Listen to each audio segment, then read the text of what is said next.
Join Nate Knott on Stockton Alive every first and third Monday at 6 p.m. Tune into thevoiceofstockton.org.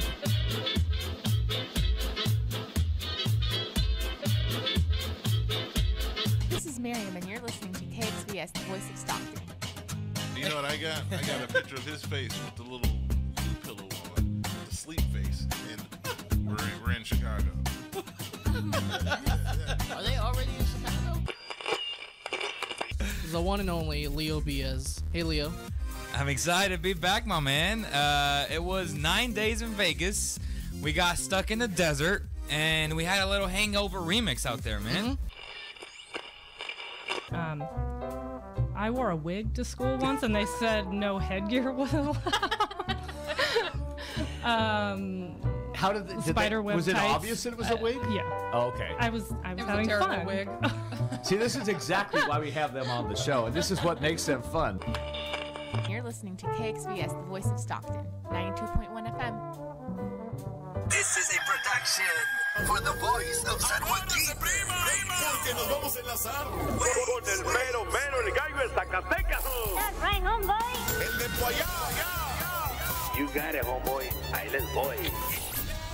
This is Darius Oliver, and you're listening to 92.1 KXVS, the voice of Stockton.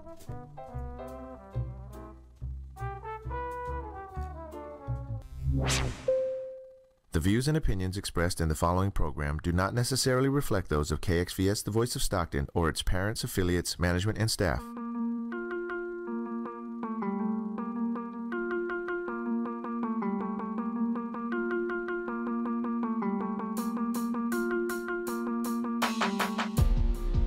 The voice of San Joaquin and the voice of Stockton presents Tell It Like It Is, with your hosts, Jerome Clay and Motex Sanchez. Hey, what's up, everybody? Good day and welcome. I'm your host, Jerome Clay, alongside the Flipmeister himself, Motex Sanchez. What? My boy, the Imaginator. Oh, okay, here we go. Okay. The alternative fact meister himself. Oh, my God. He already started. Just wait. I got something for y'all in a few minutes. Tell It Like It Is. This is a show where a conservative Republican, you know, that's me, and a progressive Democrat, I wonder who that is. That'll be me. Huh? That'll be yours truly. Oh, my God. Well, we could talk about politics, current events, and culture from both sides, right? Where the debates might be fiery, the exchanges may be heated, but at the end, we're going to agree to disagree respectfully, right? So today, we're going to talk about, we got to talk about the State of the Union. And the mess that was. Oh, my God. That was great. The Green Deal, the blackface that's been going along, and I got to tell like a story today, and you got the great walking the talk. But before we get into that, hey, yo, Motec, tell us what we're drinking on tonight. Man, tonight we're having a nice, fine Zinfandel made from Napa. Okay. Our sponsor for tonight's show is Voices Cellars. Okay. If you want to get more information from their delicious wine, I gotta say, you can go to voicescellars.com. Okay. They also have their Facebook page, and it's this particular bottle is only one of 300 cases that were produced. Wow. 2012 Napa Valley Zinfandel. So shout out to Voices Cellars. Thank you and salute. Salute. Now, voices, what does voices mean? Yeah, what does voices mean?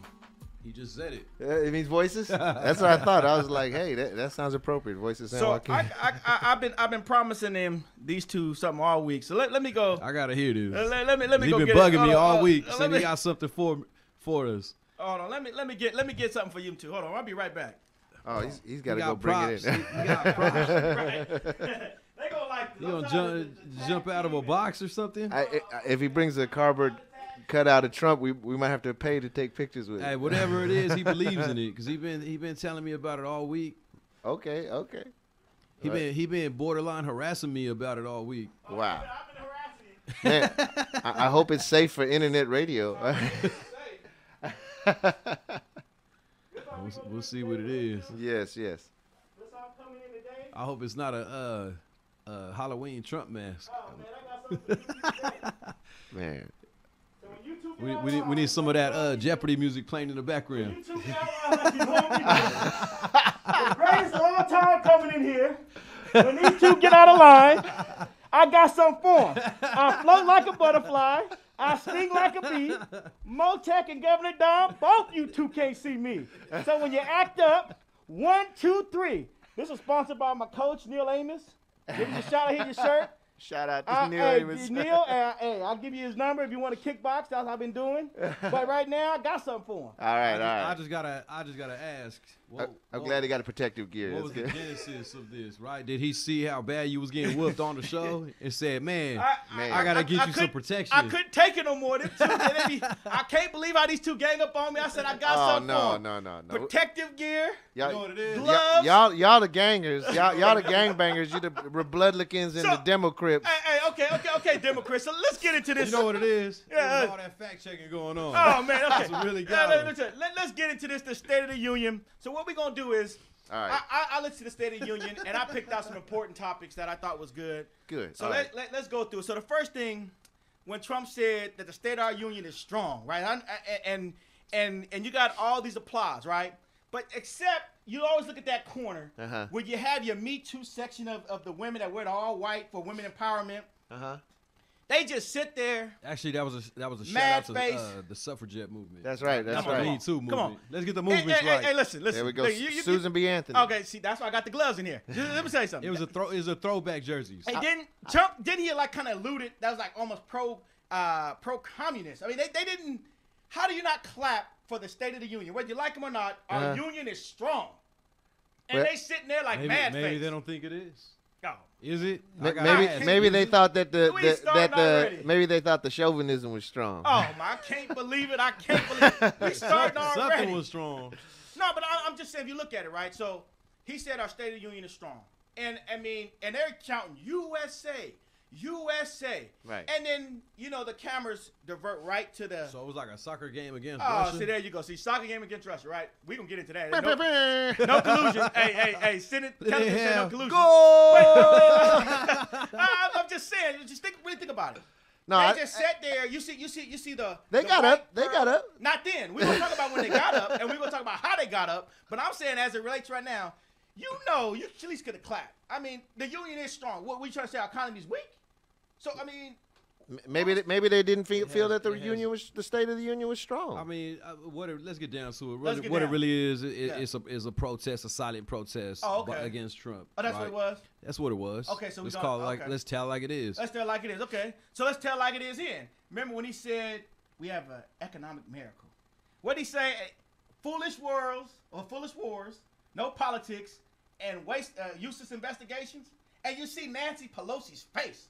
Just looks so mad. The Crypt Keeper came alive, right? Well, Death got off her face. When's the last time we heard something like that in the State of the Union? It was Richard Nixon. Yeah, so I'm just saying. But let's look at this. He's getting investigated for a reason. Okay, let's look at this. Trump is trying to pull the troops out of Syria. Now, as a vet, as I know you did a tour. Both of us are vets, yeah. Right. I didn't, I was supposed to get caught up, but I ended my tour, but you went and did your tour. He's trying to pull troops out of Syria. Against military advice. But hold on. Let's acknowledge that. As military men, let's acknowledge that. Okay, so this is funny. Democrats run around, and I know you love the Democrats, you bleed blue, whatever you bleed. They run around, and they say, take us out of these wars. Wars is bad. Trump said, okay, you know what? You're right. I'm going to take the troops out of Syria. Oh, my God, you can't do it. We can't have the wars taken out. The military say don't take it out. And now you sitting up here as a person who served saying, keep them in, take them out. I mean, what should we do? No, that's not what I'm saying. What I'm saying is that I definitely agree, and there's a battle within the Democratic Party. And being a progressive, obviously I'm on one side of that battle that is not in support of these wars that are not in the best interest of our national security, like the one I served in, Iraqi freedom, like the actions in Syria that got us there, and like the mistakes that were made that gave rise to ISIS, Obama's invasion of Libya and the destabilization of that entire region. So there are a lot of issues, Honduras as well, which Hillary Clinton was responsible for. So there are a lot of issues with military action in areas that we should not be in. That being said, Syria, I do agree Syria is one of those, right? But at the same time, since we're already there, you can't just pull out overnight without even bothering to consult the military generals and the officers that are there on the ground, at least consulting to say what is the best way to do this. Okay. That's my issue with that, with him just making that decision because he wanted kudos politically to say, look what I did. But at the end of the day, as commander-in-chief, you got to ensure first and foremost that you do not put the lives of men and women in uniform at risk. So that's my issue with it. I wanted to say something about it because I also feel like that we are in a lot of unnecessary conflicts, especially regime change efforts. You know, like what's going on in Venezuela. Venezuela right now is another prime example. Because Venezuela is just a future Honduras. You know, it's just a future it's the next Nicaragua. Libya. It's just a future Nicaragua, future Libya, of course, but closer than they think. But here's the thing that I question is motivation. What is the motivation? What's the motive? Like President Trump, wants to pull out of Syria. Well, who stands to benefit from that? Is it the United States, or is he doing it because of our best interest, or is it his friend Vladimir Putin who wants to be? We don't really know. That's why there's investigations going on. No, that's my point is that the question to me is not whether it's right or wrong, because I think that's a what do you call it, a policy perspective, right? Some people think we should be in every country, right, and other people say we should keep our nose out of it. But why the decision to do that when what's up with Yemen? Yemen is the same situation. Yeah, how come we're not pulling out of Yemen? How come we're doubling down in Yemen? And most Americans don't even realize the extent to which we're involved in Yemen, right? And exactly what's going on there, and, right, and the genocide that's taking place there, and the starvation that's going on. Right. And I'm still on Jamal Khashoggi. Like, when are we going to sanction Saudi Arabia for murdering a United States reporter? So let me ask you this. American reporter. Let me ask you this. Do you think that the Democrats are opposed to it because it's political? They're like, wait a minute. If we say we're on board, then Trump and his 2020 I do agree. They don't want him to have no kind of props, right? I do agree with that. He could say the same way that Republicans did Barack Obama. Okay. So now to address another thing too. That I think a lot of that issue is because what's going to happen when the Democrats do praise anything that Trump says? Is it going to be shown in its context?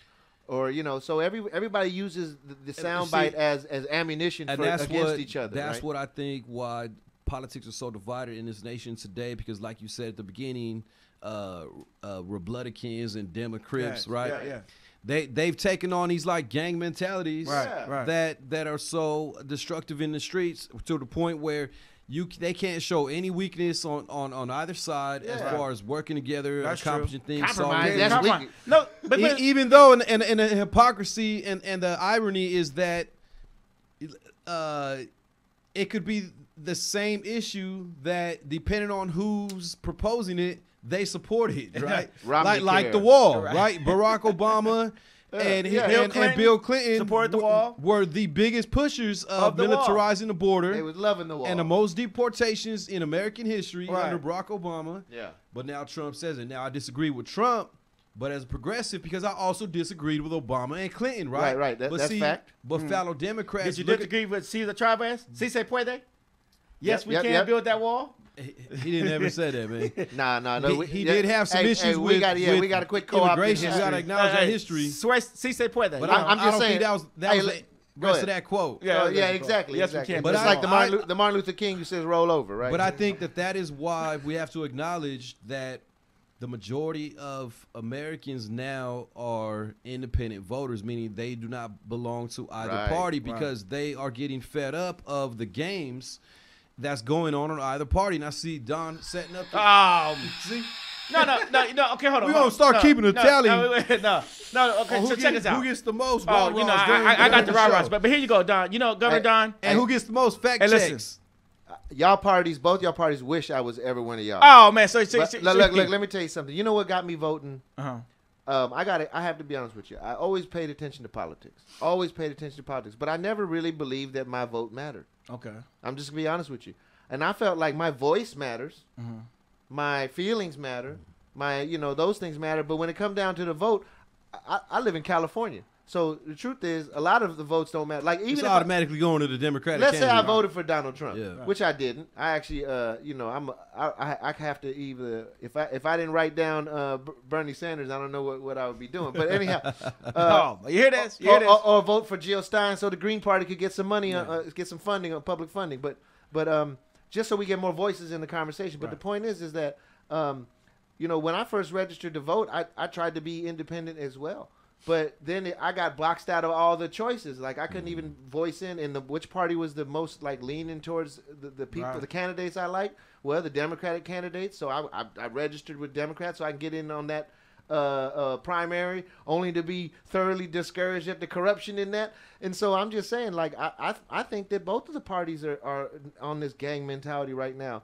And look, how can we be critical enough if we're not going to be objective and say, hey, you know what? Even if you accidentally do something right, we should acknowledge it. Right.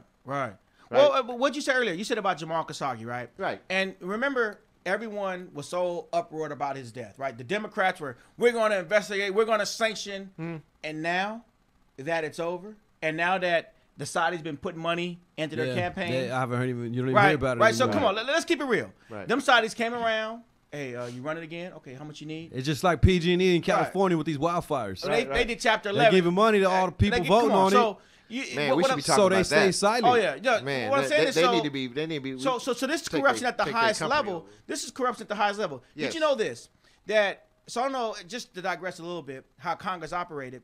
At first, insider trading, it's illegal, right? So like, let's say that you own a company. Used to be. Right. Well, you own a company. You give me information. I sell it. It's legal. Right. Did you know Congress was exempt from insider trade? And it wasn't until a 60-minute report came out where exposed them that they changed the law. So that means the people who gets all the information, they were exempt from the law that they were going to charge you with, and that people went to jail on. Right. Remember, that's why that congressman, or I think it was congressman, maybe he was giving his son some tips because they were so used to doing that. Remember, he told them to sell the stock because that's what they always did. Because that's what That's they why do. the majority of congressmen are millionaires. Right, because they Even trade if they don't start that way. The majority of them are also the economic 1%. Right. And that's why, when somebody comes around and says the economy is strong, I got to ask for who, right? Because at the end of the day, you have the largest wealth disparity in the nation's history since the Great Depression or prior to the Great Depression. So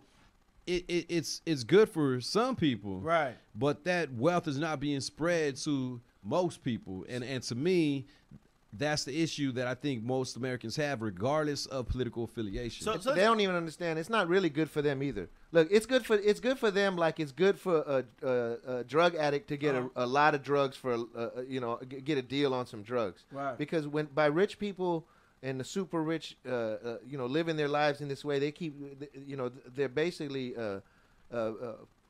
investing in creating their own enemies. Right. So let's get into this other topic. So when I heard him say he wanted like peace and legislation, right? And he's talking about the border. We're talking about the border wall, right?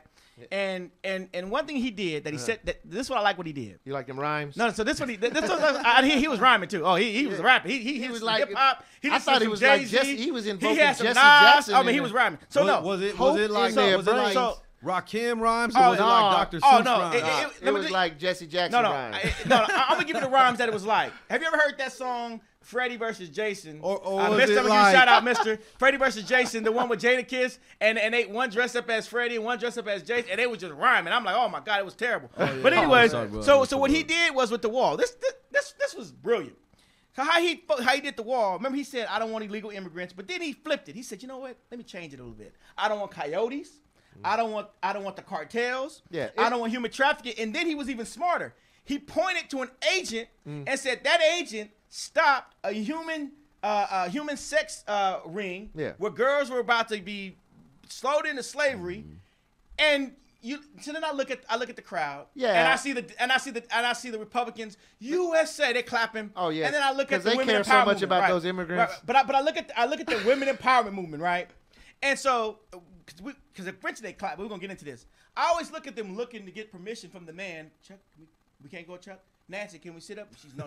So then they sit back there with the hands, and then me mugging. Jerome gonna look back on this video and say, "Yeah, that's the day I messed up. That's the day I messed it all up." No, me tell you. You look at I didn't realize that the next 45 presidents was going to be women. Please look at the video. You see the women supposed to be empowerment. It's supposed to be empowerment. So they wear the white and they're looking. Hey Chuck, can we? But wait. Did you feel it? So what you're saying? What I sound like? What I feel like? What he's trying to get out is to say that if here's an example where women were prevented from being trafficked. Come on. The women who are supporting women empowerment, right? Me too. Should have celebrated that, right? No, some of them did, even if they hate the person's living speech. Motek, but here's the thing. I agree with that point. But let's expand on that, right? Because it's a dirty trick. It's a dirty trick. It's a ploy. It's a ploy. So I'm gonna do it right now. I'm gonna do it right now. I'm gonna do it right now. Because I'm gonna prove it wasn't a ploy. I'm gonna prove it's a ploy. I got something that it wasn't a ploy. I got something for you guys.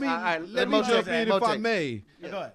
The reason why it's a ploy and it's a trick is because at the end of the day, that's also happening right here in the United States, right? So that's not a Mexican border problem. That's not unique to the Mexican border. But he stopped some human trafficking. You're trying. But my thing is like, yes, that's amazing. So you gonna right? beam up? That's amazing. Hold on, I got you on that. What I'm saying is, when you're using that in the context, of trying to justify billions towards a wall that is not even gonna stop the real roots of the problem. So you sit there. You're using it for political fodder, and it's not genuine in my opinion. It's not genuine, and that is most likely why these Democrats, not just women, but Democrats were not applauding. Mr. Clay, I'm going to ask you a question. Oh, no problem. I'm going to ask you a question. Anytime. So when you watched the State of the Union, I watched it. You saw that there was a lot of diversity in the room. I did see that. And there was a lot of women in the room. I saw that. Were you not proud of that? Absolutely. All those women showing solidarity with the suffrage movement that they gained them the right to vote. Right? Absolutely. Right. Absolutely. Which conservatives in both parties didn't want them to have. Correct. So, I mean, like right now, can we give them props for that? Can we give them a round of applause for that? No, okay. All day. He didn't clap. Right. So it's a ploy. But I ain't buying it. I just got you though, right? Because what was they doing? They was just we could say something about something all the time, but I'm just saying, like, I'm still clapping for the women. We should. But, and look, just like look. The thing that they didn't want to get caught up doing is that political game we keep talking about. Oh, they didn't? Because, look, the Republicans wasn't clapping for ending trafficking either. They was clapping for a wall. Yeah, exactly. So everybody was being false in that moment. Okay. Exactly. So let's get this false. But I also let's tell it like it is. Let's tell it like it is. As progressive, I got to call out the Democrats as well to say I also question their authenticity by saying, oh, we're in line with the suffragette movement, when the suffragette movement was never about non-white women getting the rights to vote, right? Damn. So I got no love for that. And it makes me a little bit nervous to see a whole bunch of Democrats wearing white, to be real, knowing the history of the Democratic Party in the South and their connection to the Ku Klux Klan. Right. So let's keep it real. White color solidarity. Let's tell it like it is, right? So let's tell this like that's it is. another ploy that I don't buy into because at the end of the day, what are they doing about the women that have been missing, the indigenous women, the women on the border from Mexico, the mujeres de Juarez? You have serial killers operating in these regions. Oh, yeah, with impunity. With impunity, right? And governments on both sides of the border are doing nothing about it. You have nothing being done in South Dakota. You have on the northern border, right?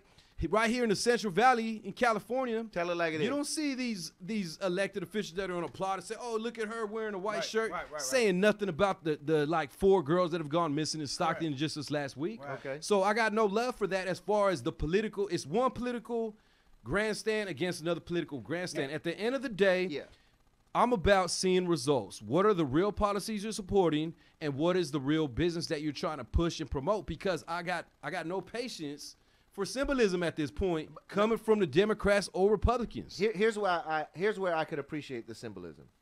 What I saw it as is what we're really seeing right now is what we're seeing is the AOC next generation Oh, we're gonna talk Democrats about that. Please, who no. are real progressive. Oh, I can't believe right? this. We got to talk and about and I'm gonna tell you something that don't end up Cheers on to that. don't end up on the wrong side of history.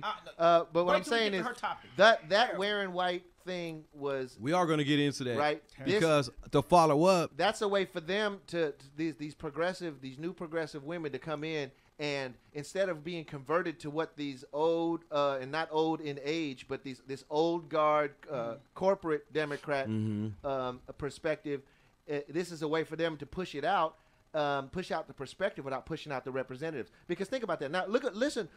Can you believe that we got Cory Booker, Kamala Harris, and Kirsten Gillibrand saying that they're not going to take any corporate PAC money? Because they already took it already. But here's the thing, though. Not that it's with those three Democrats, they're not to be trusted from my perspective. Okay, well, I can't disagree with all of that. But what I am saying is, it still made them. And here's why. But it made them. And here's why. It made them there's something called a loophole, right, which is called an independent expenditure, right? A exactly, PAC, a political action committee. Tell them. So I can sit there all day and say, And I'm not taking no corporate money. No corporate PAC money. Corporate PAC money, right? They keep saying PAC. But if I got an independent expenditure on my behalf that's being run by these corporations, that's pushing me left and right on TV because I'm going to serve their interests once I get elected. But that's what I'm saying. They know what's going on. So by them, they're doing the same things Republicans were doing by clapping for the wall. But look what that demonstrates. It demonstrates two things. Number one, that they have to be reactive now, right? Because they're being reactive to the progressive. It is shifting to the progressive and narrative. Number two, it is. We ain't in this old world. We ain't even in the world 10 years ago. Now we on people who fact check live. And just like we do here. And Democratic voters are sharp. These are youngsters, especially people with the. It's the new. Right. It's the impact of the information. And that's what I'm talking about. The age of information and technology. That's what excites me. So fact check this. Yes, sir. Trump said when he got up and he said, remember he's talking about the women, the 58% more women back in the workplace. And then and I couldn't wait to see that little the little white column section they had. They looked around. Trump said, "You can stand." And they got up one at a time and start clapping. No. You gotta tell it like it is. I said, "Look at this." I was watching. Hold on. I was watching. They stood. They stood, and then he said, "You can stand." And then he said, "Don't sit." But then he looked at remember the Muslim lady, the congresswoman. He can't help but give him commands. Okay, remember the congresswoman, and she been going after Trump, Who's after this? him up or whatever she's talking. But he know because he loved her to death. Who we talking about? The Muslim lady. Remember he looked at her. Oh yeah. And he said, "It's okay to clap." And she started giggling, laughing. Which one? Wajid? Talia Wajid? Talia Wajid. Yeah. And she started giggling, laughing. And then he told him, he said, "Don't sit yet. I got some more stuff for you." This is the most. He said, "This is the most women ever in Congress." And they looked at Nancy, and Nancy's like, "Well, you can clap." And is that what she gave? Is that what she gave the condescending clap? Hey, go look at the film again. They look at Nancy. I didn't watch the State of the Union, so that's what I'm asking. Look at Nancy's face. I was more busy doing something. Nancy said, "You can clap." Way more exciting. And then Chuck turned around, and Chuck was like, "You can clap." And Trump was like, "Get up and clap." And then they said, "Well, we clapping this one," and they start clapping. That is the most craziest thing I've ever seen. If you're supposed to be about women empowerment, why would you have to wait for someone to tell you to clap? But see, again, Jerome is not commenting on that the same thing. That comment that you make, is it not presenting yourself as the same? Like how are we going to even judge any of that? We ain't on the inside. So let's transition. Let me just say. Now I know this. When you be doing things in unity and solidarity, sometimes you got to get the visual cue. Like, is it time? Are we doing this now? Before we transition, because I got one more that's back. Before we transition, we got to do this last one. What? When he attacked Bernie Sanders at the end. Let's stop. Before we get to Bernie, let me say this before we get to Bernie. Because he told Bernie up. Bernie looked like death when he got finished with Bernie. I don't know about that. I thought he made Bernie look good. Man, Bernie was looking smooth. Look. Sitting there Bernie calm. had them boxing gloves and the headgear, he would have ran up to Trump and he would have I would have paid to see that. I would have paid to see Bernie that. looked and we'll sick and tired of you mentioning get your name out of my mouth. Never hate a socialist company. I mean, but an independent, not government control, and Bernie look, we'll never be a socialist country, and everybody rose to their foot. Including Nancy Pelosi. Even Nancy took to her foot, including and they said Nancy USA, Pelosi. and Bernie was sat down, his phone looked like death was hitting. If you So- didn't see that, you didn't see the State of the Union. You know what I saw? Which means I didn't saw miss nothing. I saw the state of Washington, Oh, D.C. I seen the state of the 1%. I I know- get mad at somebody being in their ranks trying to hate on them having all their money. Hey, what percent while the majority of Americans Yeah. are living, Yeah. struggling, check to check. Barely check We to got check. cities like ours that we come from where 25% of the population live below the poverty line right here in California. 1 in 4 40 people. minutes away from Silicon Valley where you got all these billionaires, right? So I don't want to hear it. But what I will say is that speaking of what women were wearing that day, I'm here. what I got to give props to is my girl AOC for wearing the button of the young child immigrant that died in ICE detention, that's right? right. That's So I gave props to that, and I'll give you I'll that. just say it early. That's again another week in a row that she gets to walk in the talk. No. award, No, right? no, she do She not. get to walk in the No, talk. she do- Shout out. No. Jerome don't want to play. I'm saying it. Hey, That's mine. I got a game. I'm gonna say I don't- mine early. He could have his later, but I'm gonna say mine early. Hey, I got a game. Let me tell you She why is- she can't. Okay. So let me tell you why she can't have it. So this is a kind of touchy subject. So New York passed that abortion law, right? Where they said even if the fetus can feel the pain. Third term. And I'm not saying that women shouldn't have abortion or should have it because I think that's their woman's right, whatever, right? That's the woman's right. But what I'm saying is this, right? Wait, a conservative is saying women have rights? No. Women do have rights because, hey, they do. They wouldn't have had a baby, right? That's a bold and statement. And no, for me, Are that's you between, sure you no, ain't good with the no, let conservative? him finish. I I'm let in. you to the party. So I am pro-life. Let me be clear, but I do believe that a woman has her right to choose because that's between her and God, her and Creator, whatever she wants to believe in. So if she feels that it's need to get rid of it, that's her. I can't tell her not to do it, but that's her. But this is what I will say: New York passed that law, right? And so when Trump talked about, Congress, we got to fix this situation with the late-term abortion and all this, AOC just looked down like we ain't doing nothing. The reason why I say that, there was a story, and I sent you the story, That's not her Don. decision to make, though. She didn't make that vote. Let me tell you why I'm saying that. Scott Peterson he got convicted for killing Lason and his unborn child, second degree, Connor. Now, you have an individual that's in New York recently killed his girlfriend who was pregnant, right? So he stabbed her and the baby died. Because of that law, he is not charged with the death of the baby because of that law. He's charged with her death. So now, if just think about this, women. If you're pregnant and you go to New York, right, and a man hits you in the stomach and he kills the baby, it is not murder in the state of New York.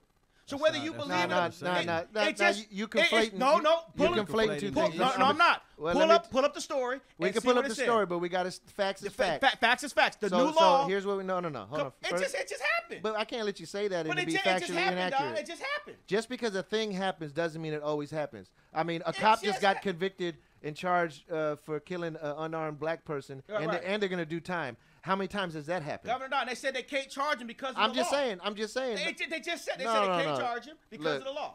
I gotta see that. Let's fact check that. Pull it up. He got the story. But I'm just gonna make it clear right now. Okay. We talking about court cases. Yeah, but I want to fact check that. We are, and I'm gonna pull up. But you can't go blanket like Scott Peterson, Lacey Peterson. That was a different case, different state, different situation. What I'm saying is, it's the same. What I said is with Scott Peterson, he was charged with the death. I get how you're using the example, second degree, but I want to see if that's actually what happened. The second degree of his baby, Connor. He was charged second degree murder. Now in New York, this individual, he kills his girlfriend, stabs her, and he's not charged with the baby's murder because they said that new legislation's in. So all I'm just saying is this. She was there when Trump was talking about this, right? Because you love her to death, and she cares so much about the kids. She got the pen. But yet, she's a part of a law that says, okay, even if the baby can feel the pain, it's okay. We can kill him. But you want to wear a pin, and you want to acknowledge the pin. This is why I said this. And you want to acknowledge a pin of someone that died. But yeah, you got kids in your own state that can get killed now, and you can care less about them pin. The hypocrisy of her is ridiculous. Speaking of hypocrisy, let's not pretend like Republicans and conservatives care about the 7-year-old who died, right? If you're going to make the argument for one, you got to make it for both, or don't make it at all. I'm correct, but I'm just saying you made a point that you talked about this pen and how much she cared about the immigrant, and she was crying. Oh my God, the tears coming out her face. But yet, in her own state, in New York, right now, you can take a baby that's about to be born. But what I'm saying is, I want and to you see can take a baby that's what about to be born. exactly is the case. All right, so we got to correct again. No, it's not correct. Like I said, No. Look, I read the article. Wait, one thing. Yeah, you read the article, but you forgot what you read. No, I didn't. And I'm gonna read it from your. He's on the New York I'm gonna read it Post. from the biased New York Post website. So we already know New York Post is like New York Inquirer. So the article I sent hold you. on. So even they said he was charged. He was charged with second-degree abortion, as well as murder. They went hold back. on. No. They just didn't charge him with first-degree abortion. Again, you're taking one case, So he's one saying circumstance. they charged with abortion, but not murder. No. So is they it went just back. They went back and they legalese? counted. No. Right. Go send the article I sent you. They went back. He's still going to jail. No, for he's it. not. charged for No, a he's crime. not. They No, went he's back not. and they changed it. Go back to the Daily Wire I gotta hear that part. and look at it. They went back and they said that because he got charged at first. Then they went back and said because of the new law, they couldn't charge him with that. Man, again, you know. Look at the article I sent you. You got the email. Come on. I'll pull it up. I'll pull it up. But again, we can't conflate two unrelated cases. I'm not conflating. The reason Because I brought it up, otherwise we would say that police always go to jail for shooting unarmed people because it happened just now. No, I wasn't conflating. It just happened. The reason why I said is the reason why I brought it up was this. He made a comment about AOS. And he said AOS had the pen of the immigrant baby. And I'm celebrating that. And he's celebrating. And I said, okay. Because it should be celebrated. Right. So, but I'm saying is you got kids in your own state that's messed up. Why don't you wear pens in that state? Why are you gonna wear pens? Hold on. Of somebody? Wait. Again, conflating. Now I got to give him more fact check. Hold on. Now. Hold on. First of all, and this is a problem we got, and this is a problem we just talked about. People hear stuff that's BS, and then they conflate everything together and think it's all the same thing. And let me clear that up by saying this: the woman was not late-term abortion. She was 5 months pregnant. I said he stabbed the woman, so and he didn't get charged because of the new law. I'm trying to be clear. I'm acknowledging that, and I'm explaining to you something. So he didn't get charged with what he was going to get charged with, which is first-degree abortion. Instead, he got charged with second-degree abortion because of the new state law. But you know what? Neither one of those matter anything compared to the murder charge that he's going to. He got the murder from the wife. He got the murder from the girlfriend that he So stabbed. are you saying that because he's going to spend the rest of his life in jail? This is what I'm saying. Let me be clear. That's not good enough? No, go down. This is what I'm trying to be clear about. Okay.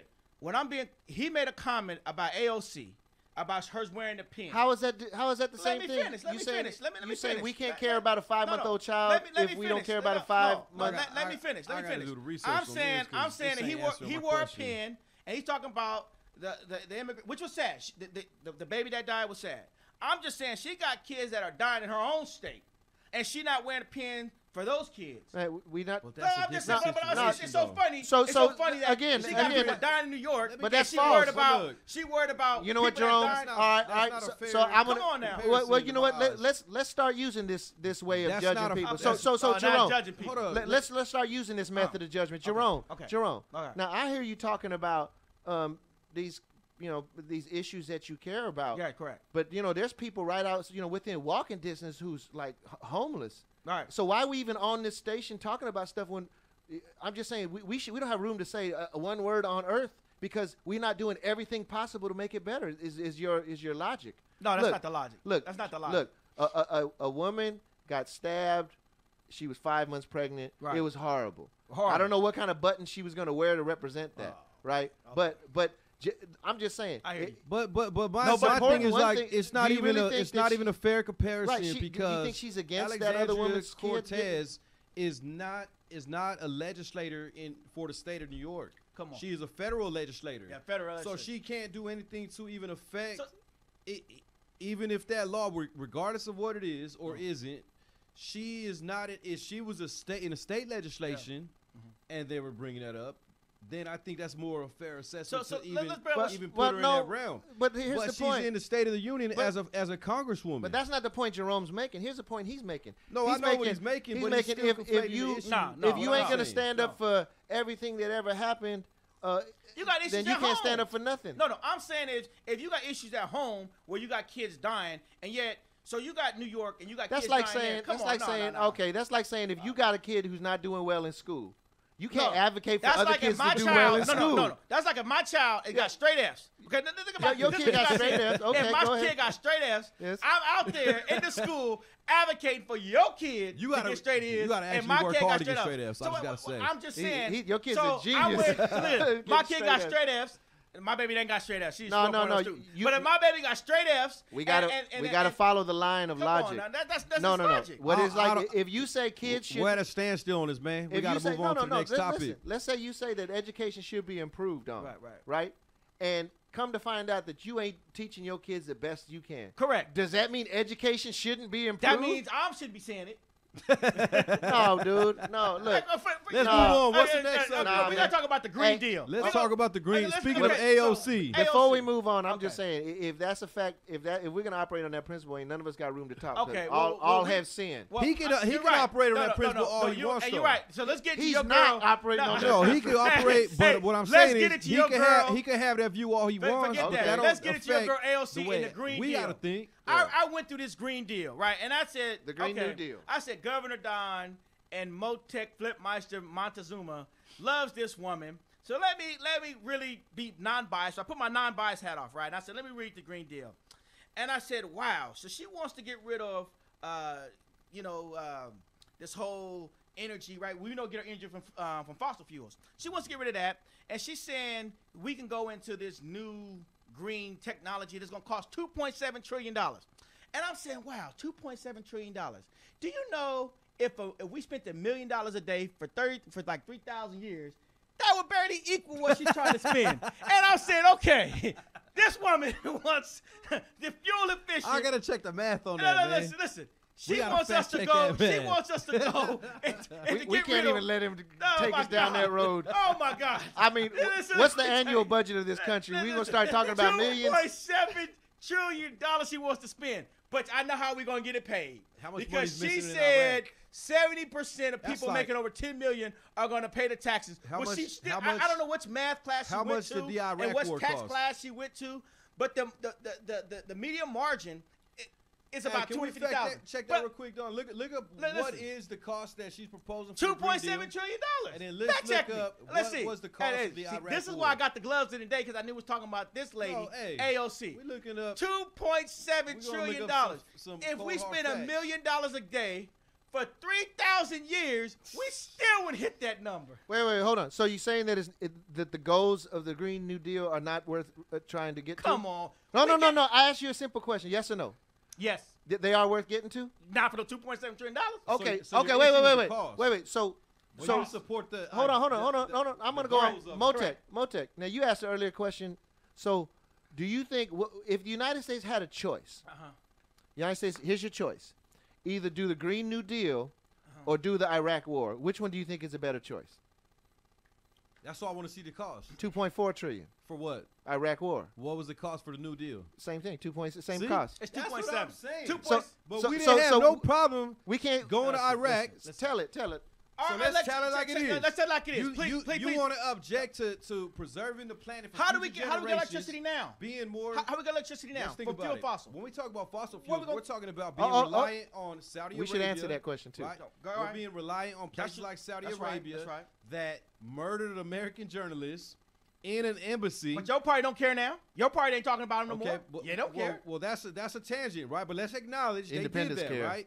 that they are a human rights, chronic human rights violator, abuser. That they are one of the worst regimes on the face of this earth, no doubt. Okay, and we are so dependent upon them for their oil that we've had one of our presidents of the United States literally walk and hold hands and kiss him on the mouth and cheek in the backyard of the White House. You know what? We got to get some phone calls. The same exact. Hold up. Let me finish. The same exact guy. Believe this. The same exact guy. Believe this. And we can put the pictures up. He ain't kissed the man on no mouth. Yeah. Put the pictures up. Oh, Governor Doc, can we take some phone calls? Come on. He done lost his mind. But what I'm saying is, it's even more ironic the fact that the same president that was holding hands with this so-called king in the backyard of the White House. Kissed him on the cheek. He was holding hands at the very least. We can all agree they were holding hands. They're kissing right there. On the cheek. Man, that's too much closeness with a dictator that's evil like that. Obama, when he kissed him, when he went over there and kissed him on the cheek. All I'm saying is, how's it that you're kissing one dictator that's violating human rights left and right, has a brutal regime, but yet we're spending that same amount to invade another on the same premise. So where is the money better suited? Is the money better suited so it can go to defense contractors so that they can all become millionaires and billionaires like Dick Cheney? Or is it about the future generations? We're both fathers. We got kids. That's right. Right? Do we want our kids to live in an environment to where they're not having to worry about the ozone layer and having more cases of asthma because of the air quality and going to more wars because we're relying on these fossil fuels? Those are the questions that we should be asking when it comes to the cost to be incurred. Now, come on now. Who is going to pay for the Who paid for the Iraq Come war? on, man. $2.7 trillion. Who paid for the Iraq Because war? you want to get off fossil fuels? Hold Because you're on. saying- Let me ask you a question. Okay. During that same amount of time, we're gonna spend $2.2 trillion on fossil fuels. What's the difference? It's like with the healthcare thing. Look, here's what I'm saying. We gotta have a real debate about numbers. Like, Let's have look, a debate. So here's what I'm saying. Being dependent on foreign oil is not only bad for national security. It's bad for our It's environment. bad for the and environment. anybody who want to argue that, we shouldn't even waste our time talking to. It is. It is. It's bad. It's not. is. And you It know is. what? But where do we get the money from? If we trust Pentagon, Pentagon says the number one threat to national security is not It's another climate nation. change. It's the threat to our climate. Okay. Okay, hold on. I agree. So let's start there. Now, Okay. now we're talking about where are we going to get the money from? We have the money. Oh, we do? Okay. This administration just gave the same amount of money to rich people for no reason at all. They didn't even need it. What money? $1.3 trillion tax break. So this is what Okay. you got. So this is what you got. Even with So the tax break, you got. hold on, wait. Now see, this You, where hold on, you wait. guys ain't sound like it No. is right now. No. Well, Oh, you no. you You can't. sounding like I'm sounding Hold like on, it is. Hold on. I just mentioned that. Okay. And you know what you didn't say? What? How are we gonna pay for that tax break? I'm gonna tell you, we gonna pay for that tax break. So Nobody asked. Wait. Stop. You just about to tell me how we're gonna pay for a tax break for rich people, and you're not gonna tell me how we could spend that same money on a Green New Deal? Are you really gonna sit here and do that? No, okay, I'm still waiting. okay, I'm still waiting to hear how Jerome we Clay pay for saying Iraq. that You instead guys- of no, instead of the Green New absolutely Deal. not. Okay. So absolutely not. So here we go. Because this goes hands in hand with AOC's 70% plan. So AOC, because are you talking about with the tax break? She said 70% people who make over $10 million should be taxed at 70%. Yeah. So let's see how that works. Not So- on their overall income. No. So let's see how that works. After a certain amount. And by the way, the tax breaks cost $2.3 trillion. Let me tell you. So let's talk economics right 2.3 now, right? trillion. Because these two they want to inflate you. Let's talk economics right now. All right. If you tax, let's say You you have play a with person, fire, you get burned, Jerome. Let's go. Let's play talk fire right now, numbers. right? Let's talk So numbers. let's say you got an individual who All makes right. $100 million, right? And he's a CEO of Walmart. He makes $100 million. $100 million. Yes. Okay. So He what he's hurting. going to do? So He what he's hurting. going to do? We need to because give you don't him give a tax break. No. So what you're going to do is you don't give him a tax break. Instead of reinvesting back in the company, He don't invest in So Walmart. what he does is He don't invest in Walmart. we're just talking how it works and why the tax break is supposed But to you're work. talking imaginary stuff. No, I'm not talking imaginary now. I'm talking reality because 1980 was the boom. Wait. 1980 was the boom. So The you're biggest telling time me? in Wait. 1980. If we're talking What reality, happened in 1980? Wait. Now 1980 don't matter. Come You know, on now. What happened in the 1930s and the 60s when they did this? What happened in 2018? We had a tax break. Right. How much of these CEOs reinvested in the company? They got jobs. No, almost none of There's them. no jobs. Amazon hiring left and right. Hold on. Amazon just built up a big plant down the street. You want to tell the truth about Amazon Yeah, let's hiring? tell the truth. Okay. They hiring. People that work So, at Amazon so they don't hiring last they very hiring long. people making less wages than we made in 1970. Listen, they're hiring. There's jobs out there. So that's slavery then. Slavery good too? I say, man, you think it's good because you got jails running up and down. I'm just saying. All right. So my point is this, man. What's next on the agenda? Let's not man? be dishonest. That's the rape stuff. But Let's not anyway. be dishonest, man. We got to be honest, man. Okay. Look, let's move on to the you next. You can't sit Damn, here. next agenda We item. can't sit here and make a cost analysis for $2.3 trillion tax break that is not going to help this country. Yeah. All that we have 100% proof that tax break, all it did was make rich people richer, and they didn't reinvest in their company. Hold on, and they even exported jobs. Okay. Okay. So, and now we hear anybody. I'm just saying, I dare anybody talk about 1.6 trillion on the Green New Deal. Who's going to employ how many millions of Americans? That's going to change. Hold You'll on. be unemployed for Hold them, on. We got a D. All automatic. Hold on. In a grading scale from A through F, we got a D on our infrastructure according to other nations, developed nations. Our bridges, our roads, those are all going to get fixed. Our dependency. Now it doesn't address everything because the greatest problem with climate change is how it affects poor people. And the greatest contributor to climate change for us, we've got to address transportation, right? We got to address having to spend our time, in travel. But those are all things that at least addressing it does something. Ignoring it does nothing. He looking at margin. So look, so now you said I'm looking at the top marginal rate. And in 1945, it was like 90. So here it goes. It was 95%. 95%. Right. In 1945, post World War II. It was messed up and it changed in 1980s. But here we go. Wait. No, it changed in the 1980s. We gotta understand All this. right, Jerome. Now we gotta understand what is the marginal rate. Let's define that. But we can fact check this, and then we got proof. Now, in the 80s, when they changed it and lowered it, that's when our economic prosperity went down. No, we had the boom. We had the boom. No, we had companies going. No, tell the truth. We had companies go boom and the workers go flat. But yeah, boom. Okay, so let's get into the boom. If you look at it, but let's look at it this, right? Because I'm looking at these graphs. I'm looking at it from 1913 to now. All right. Right? Where it's saying post World War II, it was a 95% tax rate on marginal taxes. Right. So what is marginal tax, right? Right. That mean that's not just every day I make so much per but she hour. wants marginal and at they're 10 taking million. 90% of what I make. Right. It's over a certain amount, right? Right. So if you look at post World War II, and historically, let's ask ourselves, what is the time and period of American history in this last century that America has been the most prosperous? It was after World War II.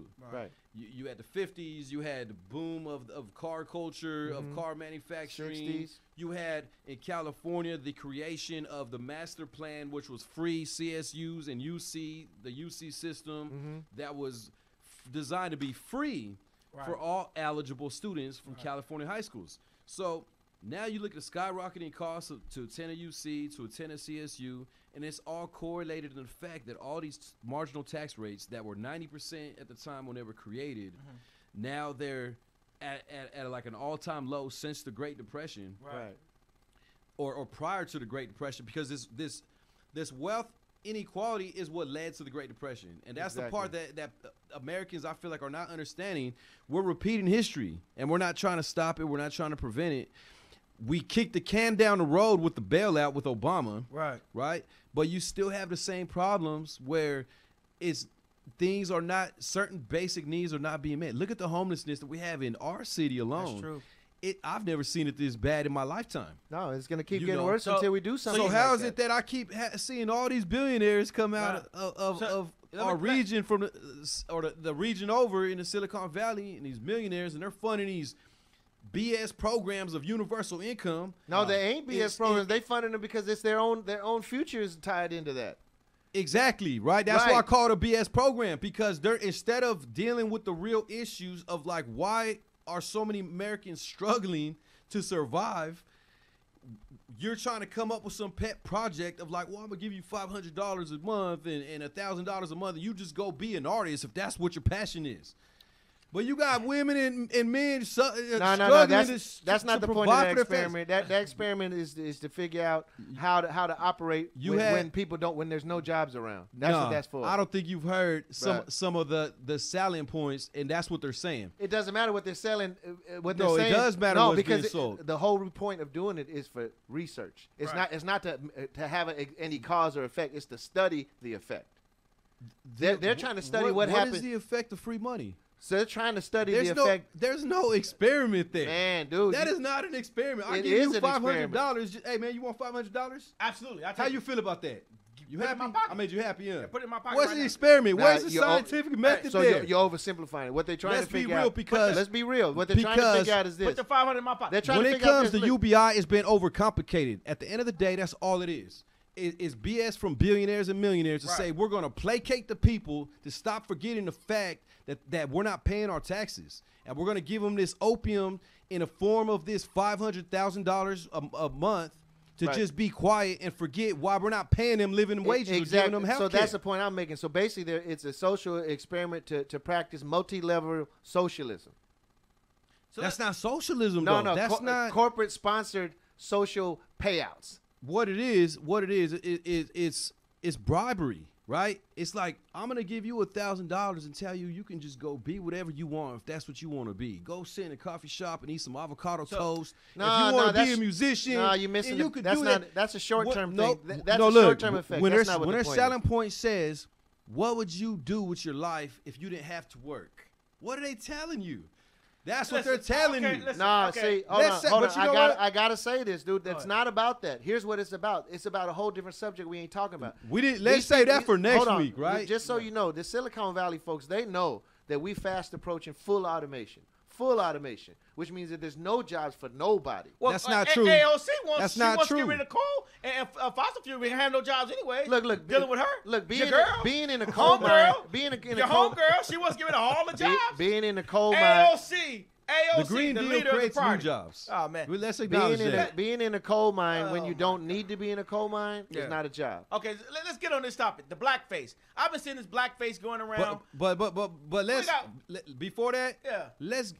We're gonna come back in a week or two and we're gonna talk about UBI. So let's talk about the blackface. All right, before we get into blackface, we got to the studio a little late today, and Flipmeister here. He hit me up. He said, "Man, did you see the Grammys?" And I said, "How am I gonna see the Grammys? I'm here with you." He said, "Look at this." He showed me the picture of the lady wearing the Make a Greg. She got the Make a Greg bag, and she got the wall dress on, coming in. And in the back, she got Build the Wall, right? And I said, "Wow." And you know why you say the lady? You don't know her name because she's nobody, right? Nobody Nobody knows who she is. I'm giving the lady respect. Well, I call the woman the lady. I mean, I didn't call her nothing else. The only respect disrespect her. That I think you hear this? Because I called her a lady. He now said I disrespect her. I'm saying you don't know her name. What's her name? Ann. No. What's her name? You're thinking of Ann Coulter. Hey, you see that? When you see what just happened, he said he went in his mind. He said, "Who's somebody that's hateful and racist?" Ann Coulter. Let me get her name, her name is Joy Villa. Yeah, Joy Villa. She probably don't say. I know she don't say Villa. She probably call it Villa. Joy Villa. Joy Villa. You got the picture up, Governor Doc? He put it up. Middle name. Hey, remember, first name Charlie, last name Wilson. First name Joy, last name Villa. Middle name Ann. I feel like I'm being hypnotized right now, man. Hey, middle name Ann. So here we go. Look at this. Look at this picture. I can't believe this. I don't know why she would wear this. I mean, I guess she really wants the wall built. And speaking of wall, if you get the wall built, look how many jobs you'll have. And I'm gonna make you two happy with the wall. Say they're gonna create jobs? Look, I'm gonna make you two happy with the wall because you two love AOC's Green Deal plan. All you gotta do on top of the wall, put solar panels. You put solar panels on top of the wall, so you get this big old wall with solar panels going all along the wall. Now you got your Green Deal technology that only costs $5.7 billion. Right? And, now we oversimplify. And listen, and like I always say, El Chapo is gonna pay for the La Great Wall. So now you get look at this. It's comedy hour now. And listen. Let me tell you. Great. You get the wall.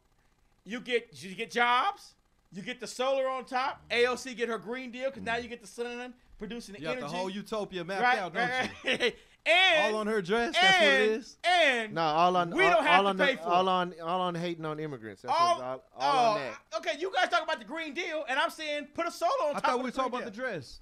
Okay, let's get to dress. So the dress. Look at this dress. You got the dress up, Governor Don? Yeah, I thought we were talking about blackface at first, though. Oh, we're gonna go to blackface, but this got to intersect blackface. We're taking a segue. Oh no! Look at this dress. You like that dress? I can't believe that's haters. Who would wear a dress like this? Now I'm gonna tell you the truth. Yes. When I saw this, I'm like, oh, she protesting the wall. Yeah. That's exactly what he said. He goes, oh, and is that outrageous? I thought, Governor Don had it. Hold on. And then after that, I'm like, wait a minute. Wait. Nah, she's a full-on supporter. Wait. Governor Don had the biggest smile on his face. He's like, oh, she protesting the wall. He was happy. That brother was in church about to do the Holy Ghost dance. And then Protect said, nah, Governor Don. Overdoing it. Oh, and he said, nah, buddy. And then his whole face is like, really? Forget her then. You know, he said some other words. But, no, don't lie. But no, for real. Now let me tell you for real. Real talk. There can't be, in my mind, and I could be wrong, but there's not no real seriousness on that whole side of it because, if it's about border security, then let's secure the border. If it's about symbolism, then it's all BS. If there's any part of this border that a wall will benefit, then it's probably already there or it's already on the slate to be built. It doesn't need any more funding. Let's not escape what this is. This is about hating on a specific type of immigrant, not immigrants in general. We talked about last time we had the show that the crime that came over, the drugs that came over, the terrorists that came over the Canadian border. Of course, between then and now, there was a big stack of drugs seized across the border. But when they found the biggest haul ever, it came across the water. So again, not on the border. They just found with 430 tons or whatever. But it came across. It was on some boats. But the reason why I said for the blackface, because look at this, because obviously she of the African American descendant. Oh, you thought it was blackface? Oh yeah. So, but anyways, let's get into the blackface. Now I have to start off with Lamb Nelson, right? I think she's actually. You know what it is? I think she's actually mixed. Yeah, she mixed. It's the other side. Mixed, Mexican and black. Yeah. Or interesting. Some type of Central South American and black, but I could be incorrect. We can fact check that. But yeah, in my opinion, it's in bad taste, very bad taste, especially at a place like the Grammys that is supposed to be a celebration of talent, and whoever made that dress got no talent. So not only is it in bad taste, but it's just bad style. You know what I mean?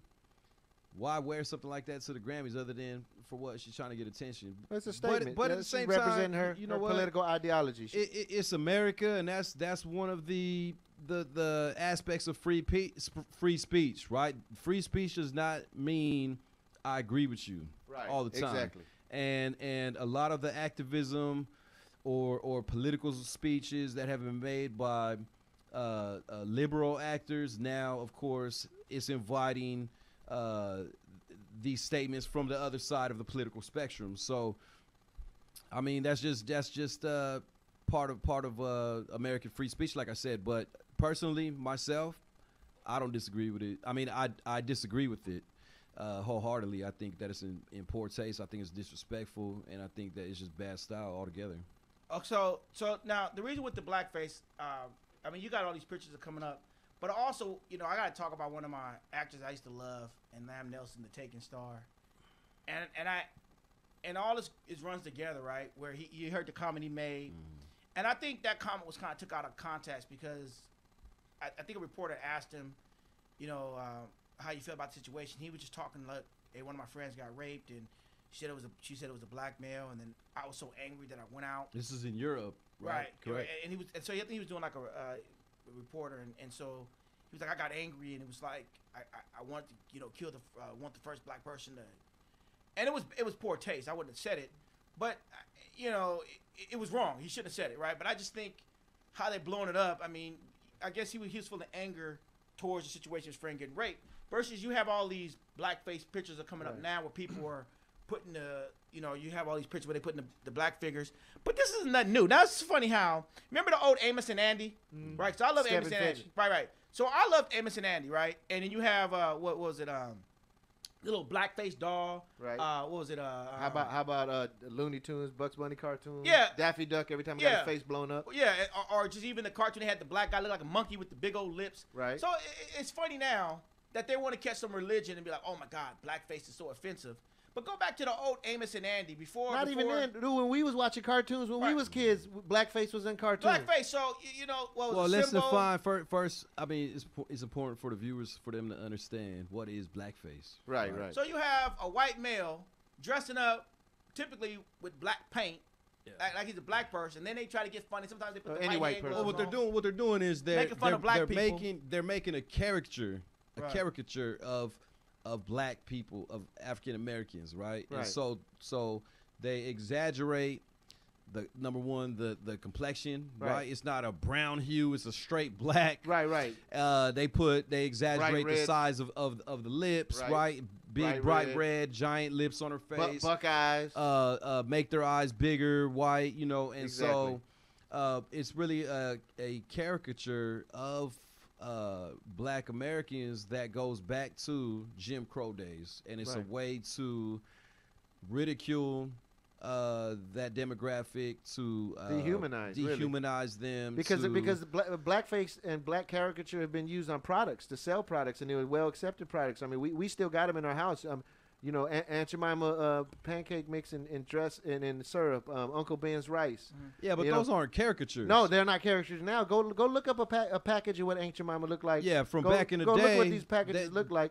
So they're not caricatures now. So you want here's the best, not the best, but We'll talk about. I think his name was Sambo. Remember Sambo the Right, little dog? Sambo the restaurant. Right, man. right. I've eaten at Sambo's before when I was a kid. If you go Sambo, you'll see his little dog they have, his little blackface dog. So to me, I'm bringing up the blackface now because it's so funny that everybody's so, oh my God, how could you wear the Michael Jackson, the one that got the Michael Jackson black guy next to the Klan hat? How could you do this? And I'm like, what?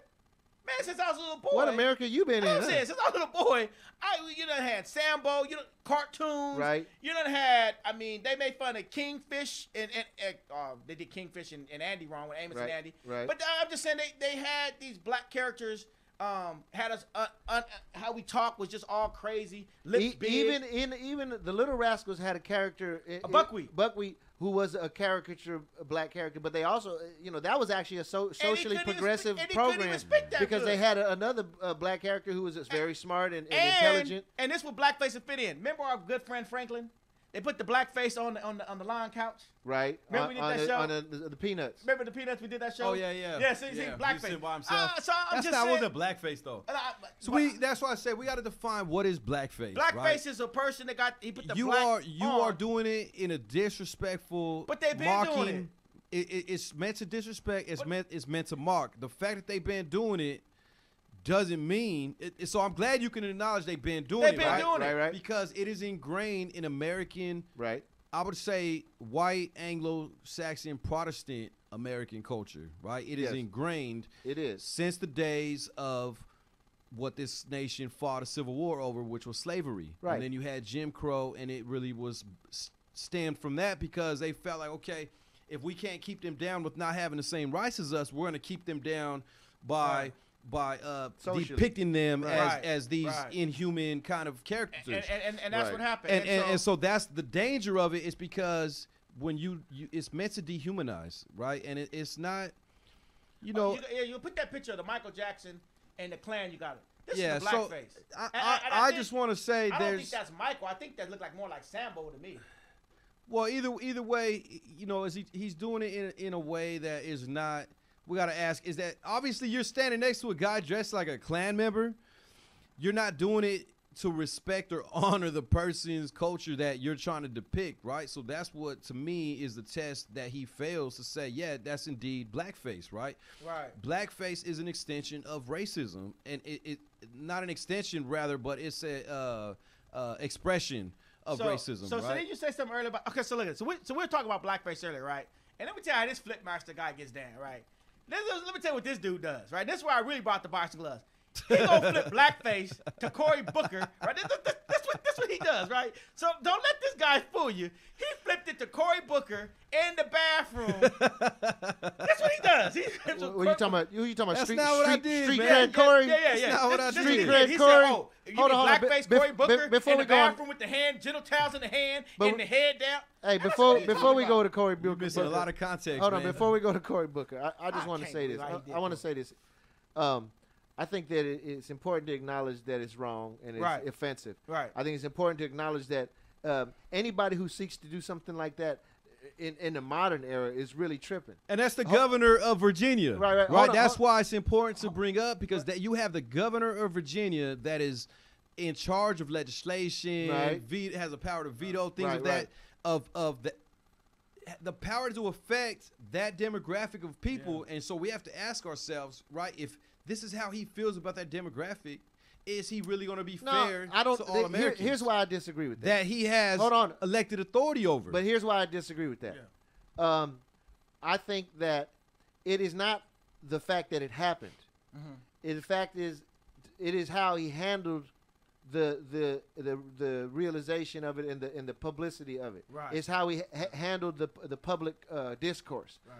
That is the problem. Because in his eyes, he did nothing wrong. Right. Now, see, so that's what I'm saying. That's where the problem is. Because in America's historical conscience, there's nothing wrong with that. But if we go, I'm just going to say Democrats is trying to light a fire on him. I'm telling you what's the most hypocritical thing in the world. First of all, is the president had to speak out on it and says that what he did was unforgivable. He did. Now, for President Trump to call Northam that's unforgivable, the ploy again. hold on. But this what really kills me. All these Democrats calling for Northam's resignation as well as anybody else in this situation. number one is not calling for Trump's resignation, and if they are, then they get props. But if you call for a low-level Democrat to resign, and you don't call for the president of the United States to resign, governor is not a low level. The same type of behavior. And governor is not low level. Dude, let me tell you. Compared to the president of the United States, we can say they're not on equal ground, but I'm just saying that a governor is not low level. I said lower level. Okay, lower level. But he ain't that low. Hold on.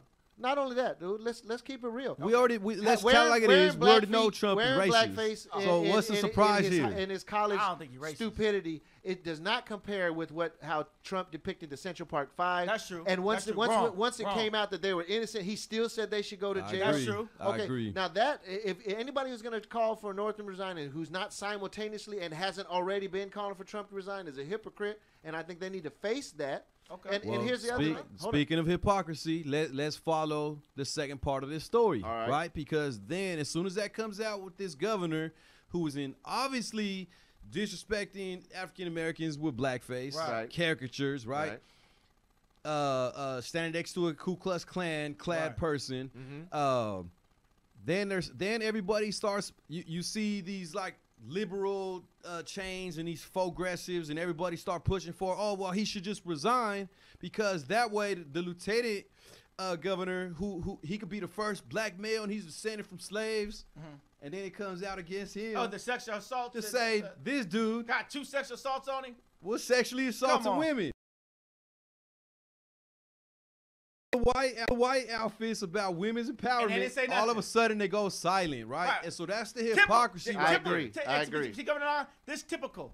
This is what I talk about. Even the typical women, of both y'all parties. No, this is typical. This is what I talk about. The little pink little hats and 2 little tin and wearing people.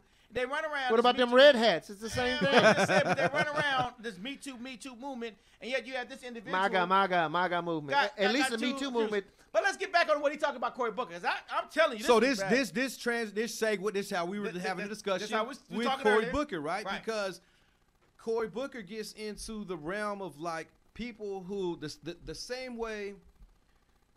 He got a PhD from the streets.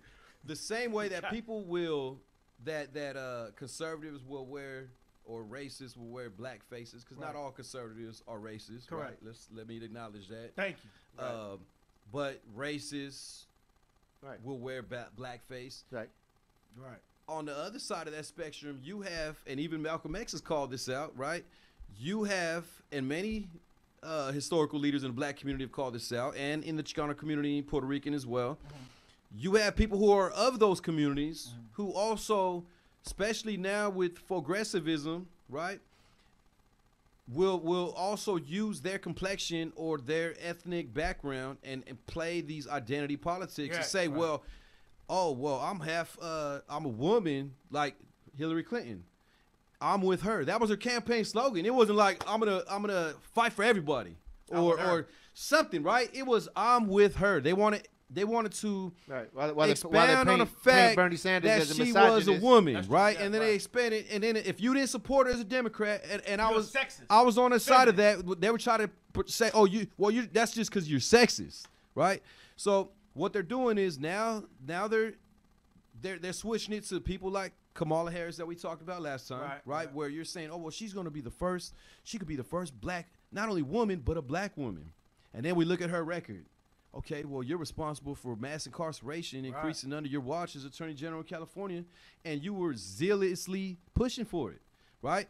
Is that in the best interest of the black community? No. Regardless of your complexion. So that's what puts us into the Cory Booker zone. Truancy of parents and putting the parents, locking the parents Cory up. Booker, because now you have Kamala, you have now Cory Booker has announced this last time we spoke. He's also running for president, and then you also have Elizabeth Warren, which we've talked about before, right? Right. And now she's apologizing for claiming to be Native American. Oh, she apologized now. And I would say she wore red face on paper, right, to try to depict herself as she was the first woman of color, as a Native American and to get in Harvard and have access to programs that were meant to correct historical injustices, furthering that historical injustice. Your party did this. And now we have people like Cory Booker who are not a party. You know, it's a white American culturally appropriating. So let me, to just use the analogy of Malcolm X, right? Okay. He described it perfectly, and he put it in the analogy of the field slave and the house slave, right? And he put it in that context. He didn't say it that way, but go ahead.